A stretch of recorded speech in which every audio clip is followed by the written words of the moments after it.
What up, YouTube? Let's have a little truck talk. On my way back for now from a project in Texas for a prosperity client, and got a little bit of truck time, so figured we'd talk. And I've got some notes. One of the things that was a recurring theme recently when I posted in the community section on YouTube was a whole lot of comments from younger people, teenagers, high school kids, college kids, wanted to know, hey man, what do I do? And I've got a video on that. It's either out by now or you'll see it soon. But I wanted to reiterate, I've talked about this a lot on camera at this channel, just not lately. A life should be worth living, okay? So should you be concerned about what the future holds? Yes, absolutely. You should. You should also still have a plan for what the rest of your life is going to look like if chaos never manifests itself. Now, we live in a very strange time right now where it feels like all of this crap is going to fall apart at any moment. And I really do try to go out of my way to get opposing viewpoints and alternate information into my brain to challenge my own preconceived notions, my own paradigms, and my own intuitive thoughts and feelings on the subject to really make me better, okay? That I'm not just... You know, if everybody tells you the sky is falling, sooner or later you're going to feel like the sky is falling. So I need to make sure that, okay, the sky is actually falling. It's not just a bunch of people, you know, running their mouths. So I feel like, yes, man, it's coming, right? It could be any day now. I have that feeling. As do all of y'all, which is why you're here, right? But here's the deal. That's the one side of the coin. The other side of the coin is, statistically, violence is down. Poverty is down. Overall wealth of the world is up. If you make more than $34,000 a year, you're in the top 1% of all humanity, right? So... Now, I know it doesn't often feel like it. If you make $34,000 a year, you're like, that's cool. Why do I feel like I'm starving to death? Key phrase being feel like, because in actuality, there are people starving to death all over the world. Although even that, there's less of them now than there has ever been, right? Since we started keeping records. We have this amazing technology where we can talk to each other using ones and zeros. You can get to any place on the face of the earth, whether you think it's a ball or a flat disc, in 24 hours or less, okay? Things are actually pretty good. I mean, infant mortality rate is way down, the lowest it's ever been worldwide. Children who die under the age of 5, the lowest it's ever been, okay? Things, while it may not seem like things are great, and I'm not saying they are, by the numbers, things are pretty damn good. So that's the dichotomy. Check. Right? That's the dichotomy. That, on the one hand, it really does feel like this place is going to come apart at the seams any moment. And it might. And on the other hand, we get to watch the world burn on our sideways iPhones. Like, there's a real disparity there, okay? And so I wanted to encourage you younger people that while I do believe it's very wise for you and everybody else to have an SHTF plan, I also truly believe you should have a retirement plan. You should have a life plan. And remember, right, no plan survives first contact with the enemy. Who's the enemy? We fight not against flesh and blood, but against nations and principalities. My opinion. And if you disagree, don't do it. Don't do it. You are the dumbest person on earth. Good job. And if you disagree, take what you can use and discard the rest. Some white bearded pastor on YouTube said that one time, or a couple hundred times, or whatever. So, things are, statistically speaking, pretty damn good, okay? Pretty damn good. Gotta turn this heat down. The sky has not fallen yet, okay? So what are you gonna do with your life? Figure that out. I firmly believe you should have kids. Maybe even have kids relatively early. I don't mean like when you're 14, but earlier in life. Because, it'd be great, in my opinion, by the time you're, in your 40s, your kids are gone. And you've got, not that you want all your kids to be gone, but they've flown the coop, right? They're out there in the world, and now you have the rest of that time, the rest of your life to spend pursuing your things with your wife or your husband or your whatever, right? So have your kids early-ish, I think, is a good thing to do. And a lot of people say, why would I want to have kids in SHTF, man? Because, at least for me, I was not full capacity full capacity bear until I had kids, until I had a wife, okay? It really shaped who I am and what I believe and challenged my preconceived notions and my convictions and my beliefs and man, it's a crucible, right? You get better. It's a lot of friction that creates opportunity for you to rise to the challenge, okay? So have some kids, not at 14, but, I think you should have some kids. At least think about it, all right? At least think about it. What are you going to do with the rest of your life? What do you want to be when you grow up? And understand that changes, okay? I have coaching and consulting clients who are nearer to retirement than they are high school graduation. And I still ask them that question. What do you want to be when you grow up?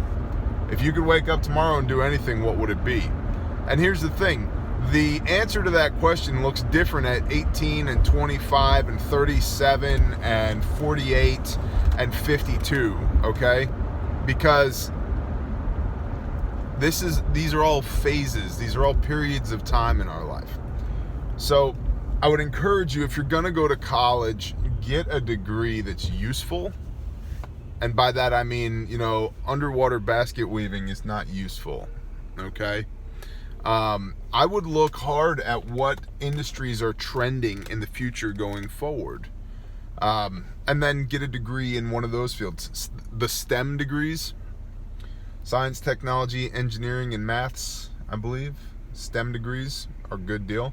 Military, lots of people say, hey, I get this question all the time. Hey, Bear, if the world's going to end, should I join the military? Hey, if you have a conviction to put on the uniform, then yes, you should. Well, what do I do if I'm deployed and the world ends? What do you do? If that's a consideration of yours, if that's an issue, then maybe that's not the job for you, okay? But these people, they're the best people. They're tremendous, believe me. Here we go. No, here we don't go. Come on, you can do it, man. You can do it. There we go. Thank you, Lewis Roofing Co. LewisRoofing.com. We should all go to that website and be like, you drive like a heathen, man. LewisRoofing.com. I probably just ruined that guy's career. I'm sure you're a nice guy, Lewis. You really are. You just, it's Friday. You're probably in a hurry to get home. I get it. Use turn signals next time. So,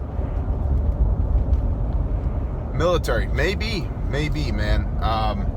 The thing is, nobody knows when the wheels are going to come off of this thing, okay? We don't know when it's going to get sideways. So, should you have an SHTF plan? Yeah. You should also have a life plan, right? Look at trade schools. Learn a valuable trade. The world will always need plumbers, electricians, carpenters, welders, veterinarians, ranchers, farmers, mechanics, I mean, engineers, like, we're going to need these people. Engineers, maybe. Both of my parents have spent time in an engineering department.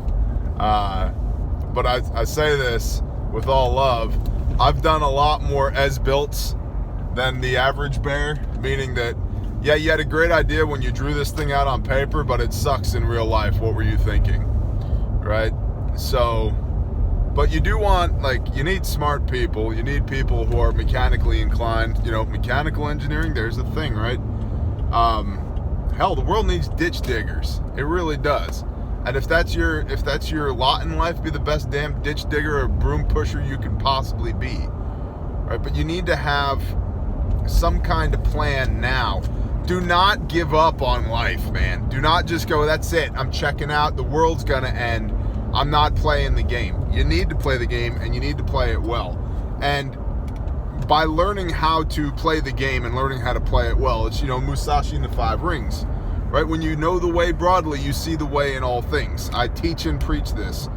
Square, plumb, and level. It's the same. Square, plumb, and level is the same if you're laying brick or pouring concrete or laying asphalt or framing a house or putting a roof on or felling trees or whatever, man. It's all the same. There's 100,000 different things that square, plumb, and level is applicable to. Right? The way. When you know the way broadly, you can see the way in all things.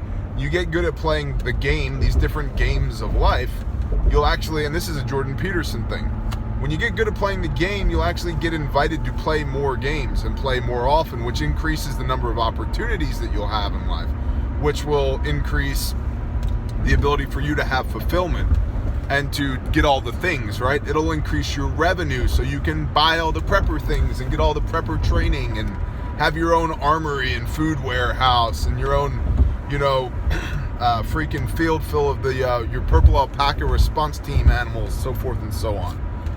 So,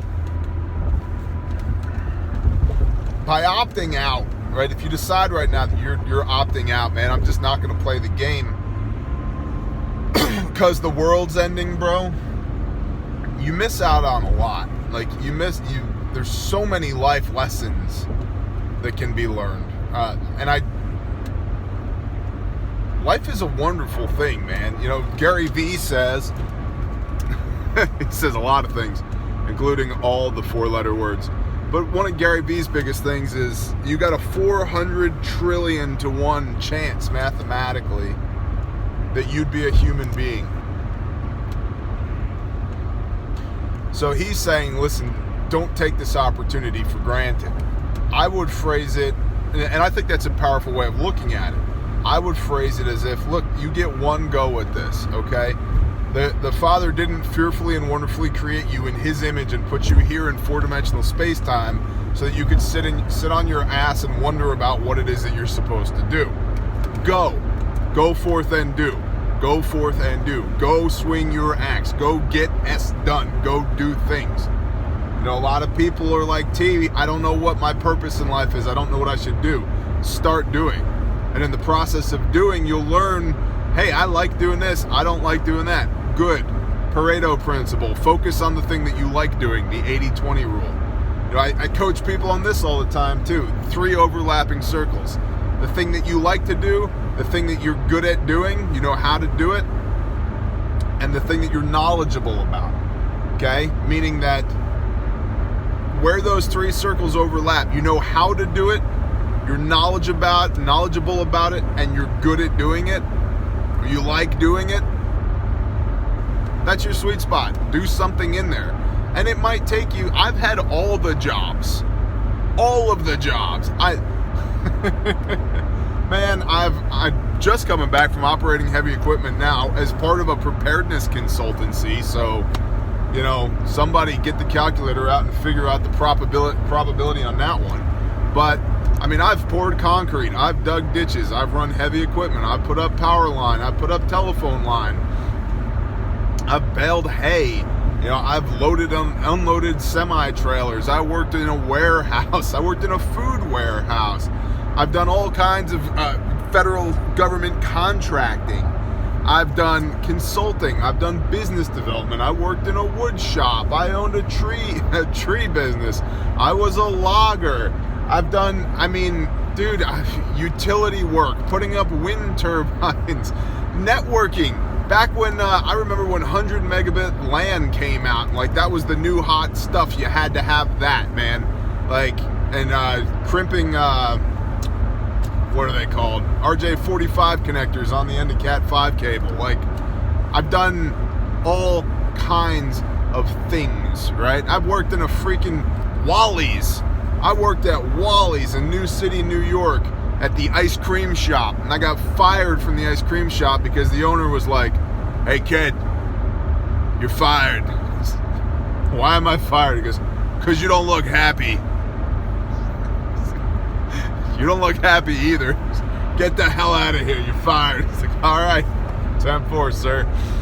Right? So I've done all the things. I've done tons and tons and tons of things. And there's a trend nowadays to collect, and I love it, to collect experiences, not things, right? And I've had just myriad life experience, and I can draw from all of those things, and it's very relatable for me, right? If you know the way broadly, you can see the way in all things. That's why I can walk into a trailer park and have a conversation with somebody, and the next day, the next hour, walk into a boardroom and have a conversation with somebody. I can stand in the middle of a field that has nothing there and understand in half a year when we leave, we're gonna put a couple $2 billion worth of infrastructure on this thing and call it a wind turbine farm. Or whatever, right? Like, I've done the things and I wouldn't trade it for the world. So do not sit on your ass and think that the world's gonna end and there's no hope, man. There's just no hope. There's always hope. There's always hope. And even right now, learning how to play the games and learning the different things and getting the experience and dealing with people is excellent training for SHTF. It's excellent training. It's one of the reasons I love consulting, because the way I put it is consulting is the crossroads of networking and problem solving. It's who do you know and what do you know how to do? And I know how to do a lot of things, and I know a lot of awesome people. And it puts me in these wonderful situations that are outside of my comfort zone a lot of the time, but it's really enjoyable because of that. It's exciting. It's awesome. You know, it's called the zone of proximal development. It's on the edge of your comfort zone. And you want to make sure that you don't stay comfortable all the time, because you will plateau. And if you plateau, you're going to get lethargic, you're going to get disinterested, you're just not going to perform. There is no plateau. You're either going uphill, you're progressing, or you're going downhill, you're regressing. There is no flat, okay? So I just want to encourage you guys, you younger people out there who are asking all these questions about SHTF, what do I do, man? You should get prepared. You really should. But there's so much more to prepare for in life than just the end of the world as we know it. That does not mean that you don't take that into consideration, because you do. But that's just one facet of the picture. I would be, at your age, I would become keenly aware of what the markets are doing, where the labor demands are, what is the labor pool trending towards, what are valuable skill sets to have, and start practicing self-awareness now. Get real good at becoming emotionally detached from the situation, and mentally take yourself outside of your body and look at you in a situation from the outside looking in and go, wow, I responded to that like an a-hole. That's not good. Better fix that. Or, wow, I really killed it on that one. Okay, put that one in the asset column. But this attitude of mine, that's definitely a liability. I need to work on that. and get self-aware of who you are as a human being and what trips your triggers, man. What lights you up? When do you come alive? And when you come alive, what is that thing, right? And double down, triple down, quadruple down on that thing that fires you up and makes you feel alive at 18, at 25, at 32, knowing full well that it could be a completely different story at 48, at 67. Okay, good. But you'll have the life experience from 14 to 48 to realize that it's okay if I've got to pivot from this thing that I used to love to this thing that I think I love now. Because, man, I've got 34 years of experience doing, and I'm really good. I've learned how to play the game, and I'm really self-aware. I know who I am, and I have all these wonderful skill sets. I know I can go make money, and I've built all of these incredible relationships. I know that I have a support network and people that I can lean on, and you'll be okay. You'll be okay. And I just want you guys to be encouraged in that direction. Especially in today's day and age when entrepreneurship is now like the cool thing, and we have the internet where, man, you can make money. I'm talking to a sideways iPhone while I'm driving, okay? That with this thing, with this mug, there are opportunities for everybody. So yeah, is the sky falling? Not yet. When is it gonna? Don't know. Any day now, and not for 100 years. Okay, that's, and this will be the bow that we tie in this conversation. I teach and preach this. Okay, the dichotomy is you're going to live forever, and you're going to get hit by a bus tomorrow. That's the push-pull. You're going to live forever, and you're going to get hit by a bus tomorrow. It's not either or, it's both. And that forces you to take a macro-micro perspective. Meaning that here in the micro, okay, I'm going to get hit by a bus tomorrow. I better bust my tail. I got to get this done. I got to do these things, right? The world is going to end tomorrow, man. Whether it's for me personally when I get hit by that bus, or for all of us when Pakistan drops nuclear bombs on our foreheads. Whatever, okay? That's the micro. The macro, the big picture, I'm gonna live forever. I need a long-term view.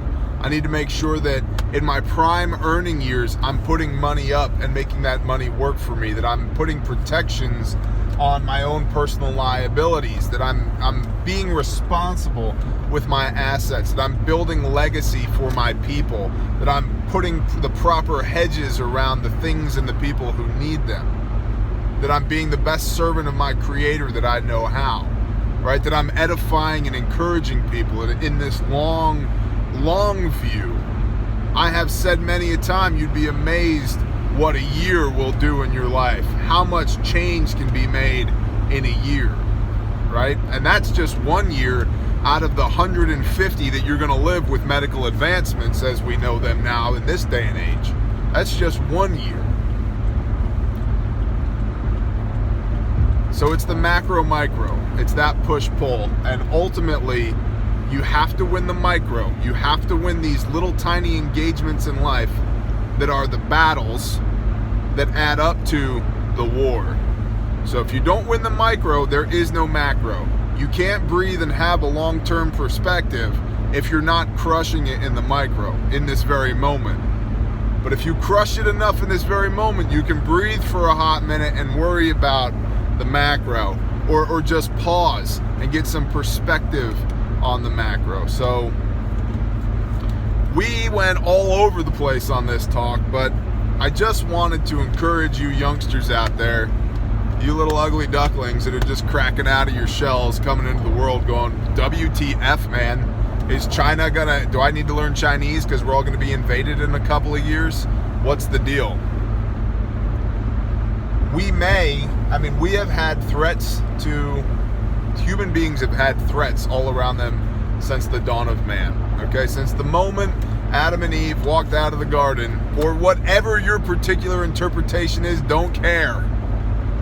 Since the dawn of man, there has been a threat to life as we know it.